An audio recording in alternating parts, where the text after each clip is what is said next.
मराठी में समझाऊंगी ताकि ताकि मेरी बातें वो अकेली निशा की नहीं है, वो सब ट्राइबल स्टूडेंट की है, पूरे देश की है, पूरे महाराष्ट्र की है। इसलिए मैं आपको मराठी में बात करके बताऊंगी।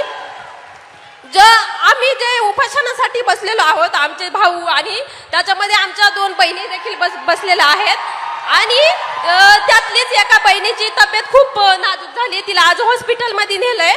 आणि हे सगळं असताना देखील जेव्हा आमचे प्रतिनिधी मंत्रालयामध्ये गेले तर तेव्हा आमचे जे आदिवासी विकास विभागाचे मंत्री आहेत ते काय बोलले असतील तुम्हाला सांगितलं तर तुमच्या अंगावर काटा येईल। ते म्हणतात सॉरी, मी याच्यावर काही करू शकत नाही, हे सीएमच्या हातात आहे। मग तुम्ही जर आदिवासी विद्यार्थ्यांच्या विकासासाठी तिथं बसलेत तर तुम्ही जर तिथं आमच्या विकासासाठी बसलेत आणि तुम्ही जर आमचा विकास साधू शकत नाही तर तुमचा तिथं बसण्याचा अधिकार नाही, हे मी आज ठणकावून सांगते।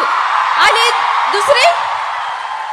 दुसरी गोष्ट म्हणजे मी अजून एक सांगेल की ज्या आमच्या भागामध्ये ज्या आश्रमशाळा असतात तिथं जे सेंट्रल किचन पद्धत लागू केली, जसं की एका ठिकाणी जेवण बनणार आणि ते 70-80 किलोमीटर लांब घेऊन जाणार आणि त्यामुळे ते जेवण खराब होतं, त्यामुळे विष बाधा होते। आणि विद्यार्थी आताच एक गोष्ट झाली गडचिरोलीमध्ये, कारण आदिवासी ज्या आश्रमशाळा आहेत त्याच्यामध्ये बेडची सुविधा नाहीये, पिण्याचं पाणी देखील नाहीये।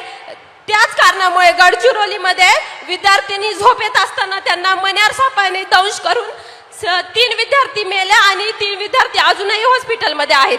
तर आमची मागणी अशी आहे की त्या विद्यार्थ्यांच्या पालकांना ॲटलिस्ट 1 कोटीची तरी मदत करा आणि ह्या सरकारने त्यांची मदत 4 लाखांवर मोजलेली आहे। तसंच आमचं त्यांना एक म्हणजे मागणं आहे की ज्या आमच्या आदिवासी विद्यार्थिनी असतात, तुम्ही जर पाहिलं ते जे आदिवासी हॉस्टेल आहेत ते जे शहर आहेत जसं की पुणे, मुंबई, तर जे पुण्याचा जो सेंट्रल भाग आहे तिथं नाही आहेत, मांजरी, कोंढवा।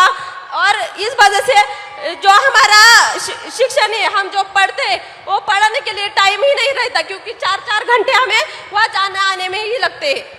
तर ह्या सगळ्या मागण्या घेऊन आम्ही मागच्या 10 दिवसापासून उपोषणासाठी बसलोय। तर माझी तुम्हाला विनंती आहे की मी तुम्हाला जे आता निवेदन दिलं आहे त्याचा विचार करून तुम्ही आमच्या आदिवासी विद्यार्थ्यांसाठी काहीतरी करून आमच्या मागण्या सोडवण्याचा प्रयत्न कराल। थँक्यू।